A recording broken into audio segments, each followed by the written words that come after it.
안녕하세요. 저희는 연합통합과 궁치정치 발표를 맡게 된 이시원, 박은성입니다. 네, 저희 이 순서로 발표 진행할 건데요. 먼저 나토의 정의와 출발점에 대해 짚어보고 그 다음에 냉전의 종전과 최근의 위기에 대해 훑어보겠습니다. 그리고 마지막으로 스웨덴, 핀란드의 최근 나토 가입과 유럽 정세 변화에 대해 짚어보겠습니다. 네, 우선 나토의 정의와 출발자에 대해 알아볼 건데요. 네, 나토, 우리말로 북대서양 조약기구는 냉전이 발발한 1949년에 북미와 서방 국가들이 맺은 집단 안전 보장 조약입니다.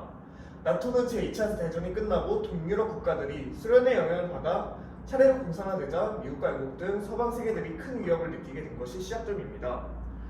1947년 이른바 베를린 봉쇄 사태가 일어나며 그 공포는 최악으로 치닫게 됩니다. 나토의 반대급부로 소련은 동유럽과 기타 공산주의 세계 국가들과 바르샤바 조약기구를 창설하게 됩니다. 미국과 소련 두 국가는 나토와 바르샤바 조약기구를 위시해 1900년대 중후반 격렬하면서도 차디찬 냉전을 펼치게 됩니다. 네, 다음으로 냉전의 종전과 최근의 위기에 대해 살펴보겠습니다. 1990년대 냉전이 끝나고 바르샤바 조약기구는 해체됩니다. 또한 동독이 서독에 통합되며 독일 통일이 이루어지자 미국과 소련은 나토 영역을 1990년대 수준에서 확장하지 않는다는 명문화되지 않은 약속을 했다고 합니다. 그러나 이와 달리 나토는 동유럽으로 확장하게 되는데 이러한 국가에는 폴란드, 체코, 헝가리 그리고 발칸반도의 여러 국가들이 있습니다. 이는 러시아에게 고초를 겪어왔던 이들의 역사적 상황과 러시아 팽창주의 성격에 대해 염증을 느낀 특성이 큰 것이 원인입니다. 이로 인해 러시아와 유럽 사이 갈등이 2000년대 들어 잦아지기 시작했습니다. 2008년 러시아가 조지아와 일으킨 남오세티아 사건을 시작으로 우크라이나 내 친서방 진영이 일으킨 유로마이단을 노린 크리미기아, 돈바스 전쟁을 통해 본격적으로 러시아와 서방의 갈등이 다시금 수면 위로 올라오게 됩니다. 그 이후 크고 작은 위기가 겹쳐 마침내 2022년 러시아의 우크라이나 침공으로 신냉전이 본격화됩니다. 네, 마지막으로 스웨덴, 핀란드의 나토 가입과 유럽 정세 변화에 대해서 알아보겠습니다. 러시아의 유럽에 대한 위협이 증가하고 있는 추세입니다. 특히 2022년 러시아가 우크라이나를 침공하며 그 위협이 더 커졌는데요. 나토에 가입하지 않았던 스웨덴과 핀란드가 나토를 가입하며 이 역시 뜨거운 감자로 떠올랐습니다. 냉전 시기 중립국의 위치에 서 있던 스웨덴과 핀란드가 러시아의 위협에 맞서 2022년 나토 가입 신청서를 낸 것입니다.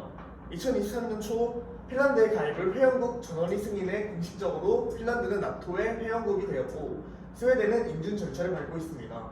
이로 인해 나토와 러시아의 관계가 급격하게 악화되며 유럽의 정세 또한 안개 속으로 빠지고 있는데요. 나토는 러시아뿐만 아니라 또 다른 잠재적인 중국 역시 견제하기 위해 한국과 일본, 호주와 뉴질랜드 등 아태 지역 4개국을 별도 파트너로 지정해 지속적으로 협력을 강화하고 있습니다. 러시아 역시 중국과의 밀월 관계를 유지하고 동유럽 국가 중 하나인 벨라루스와 강력한 협력 관계를 유지하게 됩니다. 두 국가 사이 군사 협력을 한층 더 강화하는가 하면 경제적인 부분에서도 중국의 대러 무역이 큰 호황을 맞고 러시아 기업들의 대중 수출 역시 증가하는 등 강력한 밀착 관계를 이어나가고 있습니다. 나토와 러시아 사이의 관계가 악화하며 유럽의 정세가 새로운 국면을 맞이하고 있습니다. 신냉전 체제로 국제 정세가 되립하며 유럽은 다시금 총성 없는 전쟁을 이어나가고 있는 듯합니다. 이러한 유럽의 정세는 우리나라에도 큰 영향을 끼치는 만큼 우리 역시 촉각을 세워 주시해야 할 것 같습니다. 인간은 왜 같은 실수를 반복하려 할까요?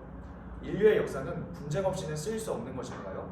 고민이 깊어지는 요즘입니다. 감사합니다.